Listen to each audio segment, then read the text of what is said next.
Welcome ആൾ. ഇന്ന് നമ്മൾ കാണിക്കാൻ പോകുന്ന ഒരു ഫ്രെയിം മേക്കിംഗ് വീഡിയോ ആണ്. അപ്പോൾ ഇത് വന്നിട്ട് 8x6 ഇഞ്ചിൻ്റെ ഫ്രെയിമാണ് വരുന്നത്. 8 ഇഞ്ച് ഹൈറ്റും അതേപോലെ 6 ഇഞ്ച് വെഴുത്തുമാണ് വരുന്നത്. ഗ്ലാസ് ഫ്രെയിമാണ് വരുന്നത്. ബ്ലാക്ക് കളറാണ് നമ്മുടെ കയ്യിലുള്ളത്. ബ്ലാക്കും വൈറ്റും ഉണ്ട്.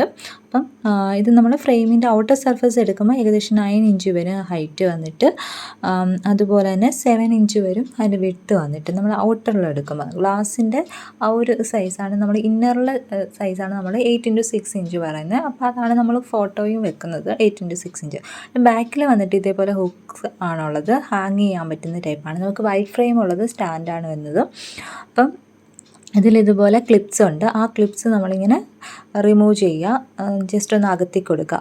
നമുക്ക് കൈവച്ച് ചിലപ്പം അകത്താൻ ചിലപ്പം ഭയങ്കര പാടായിരിക്കും. അപ്പോൾ അതുകൊണ്ട് ഇതുപോലെ എന്തെങ്കിലും കത്രികയോ അങ്ങനെ എന്തെങ്കിലും വെച്ചിട്ട് അകത്തി കൊടുക്കുക. അങ്ങനെ ആ MDF ബോർഡ് നമുക്ക് റിമൂവ് ചെയ്യാൻ പറ്റും. എന്നിട്ട് വരുന്നത് നമ്മുടെ ഗ്ലാസ്സാണ്. ആ ഗ്ലാസ് നമുക്ക് അതിനകത്തുനിന്ന് റിമൂവ് ചെയ്യാം. റിമൂവ് ചെയ്തിട്ട് ഫ്രെയിമിൻ്റെ അകവും നന്നായിട്ട് തുടയ്ക്കണം കേട്ടോ. അതിൻ്റെ സൈഡൊക്കെ ഡസ്റ്റ് കാണും, അല്ലെങ്കിൽ അത് ഫ്രെയിമിലേക്ക് ഇറങ്ങാൻ ചാൻസ് ഉണ്ട് നമ്മുടെ ഗ്ലാസ്സിലേക്ക്. അപ്പം ഗ്ലാസ് ഞാനിവിടെ തുടയ്ക്കുന്നത് ഗ്ലാസ് ക്ലീനർ വെച്ചിട്ടാണ്. അല്ലെങ്കിൽ നമുക്ക് പച്ചവെള്ളം ഉപയോഗിച്ചിട്ടോ, അല്ലെങ്കിൽ ജസ്റ്റ് വലിയ പൊടിയൊന്നും ഇല്ലെങ്കിൽ നമുക്ക് ജസ്റ്റ് ഒന്ന് റബ്ബ് ചെയ്താലും മതി.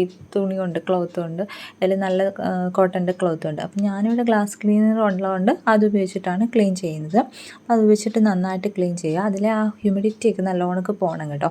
ഈർപ്പമൊന്നും നിൽക്കരുത്, അല്ലെങ്കിൽ നമ്മുടെ ആ ഒരു ഫോട്ടോയിലേക്ക് അത് ഇറങ്ങും. അപ്പോൾ അതുകൊണ്ട് നല്ലപോലെ തുണി വെച്ചിട്ട് നല്ലപോലെ തുടച്ച് അത് ഗ്ലാസ് കുറച്ച് നേരം റെസ്റ്റ് ചെയ്യാൻ വെക്കുക. അതിന് ശേഷം വേണം അതിൻ്റെ ആ ഒരു ഈർപ്പമെല്ലാം പോയതിന് ശേഷം വേണം നമ്മൾ അതിലേക്ക് ഫോട്ടോ വെക്കാൻ വേണ്ടിയിട്ട്. അപ്പം നമ്മൾ നല്ലപോലെ തുടച്ചെടുത്തിട്ടുണ്ട്.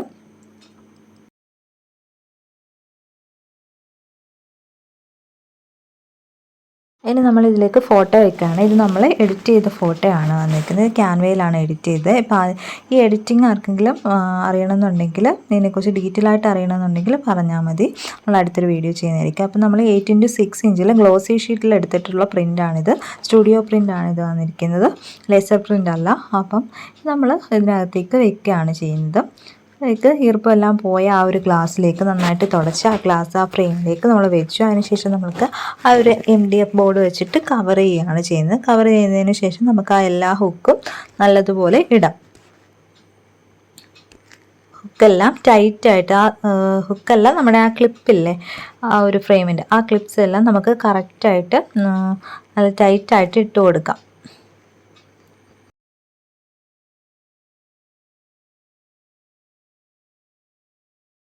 ഇപ്പം നമ്മൾ ക്ലിപ്സ് എല്ലാം ഇട്ടു. ഇങ്ങനെയാണ് നമ്മുടെ ഫ്രെയിം വരുന്നത്. അപ്പം ഇനി ഇതിൻ്റെ ബാക്ക് സൈഡിൽ നമുക്ക് ടേപ്പ് ഒട്ടിക്കണം. ടേപ്പ് അത് ഓപ്ഷണലാണ്, ഒരു വൃത്തിക്ക് വേണ്ടിയിട്ടാണ് നമ്മൾ ടേപ്പ് ഒട്ടിക്കുന്നത്. നമ്മൾക്ക് ഇൻസുലേഷൻ ടേപ്പ് ഉണ്ടല്ലോ, അത് ഒട്ടിച്ചാൽ മതി. ഇല്ലെങ്കിൽ ചില ഫ്രെയിംസിൻ്റെയൊക്കെ കൂടെ നമുക്ക് ആ ഒരു ബാക്കിൽ ഒട്ടിക്കുന്ന ഷീറ്റ് കിട്ടും, അത് നമുക്ക് ഒട്ടിക്കാം. അപ്പോൾ അത് നമുക്ക് ആ ക്ലിപ്സ് കാണാതിരിക്കാൻ വേണ്ടിയിട്ടാണ് നമ്മൾ ആ ഒരു ടേപ്പ് ഒട്ടിക്കുന്നത്. അപ്പോൾ ഒട്ടിച്ചതിന് ശേഷം ഇതാണ് നമ്മുടെ ഫ്രെയിം എന്ന് പറയുന്നത്. അപ്പോൾ എല്ലാവർക്കും ഇഷ്ടപ്പെട്ടു എന്ന് വിചാരിക്കുന്നു. Thank you for watching.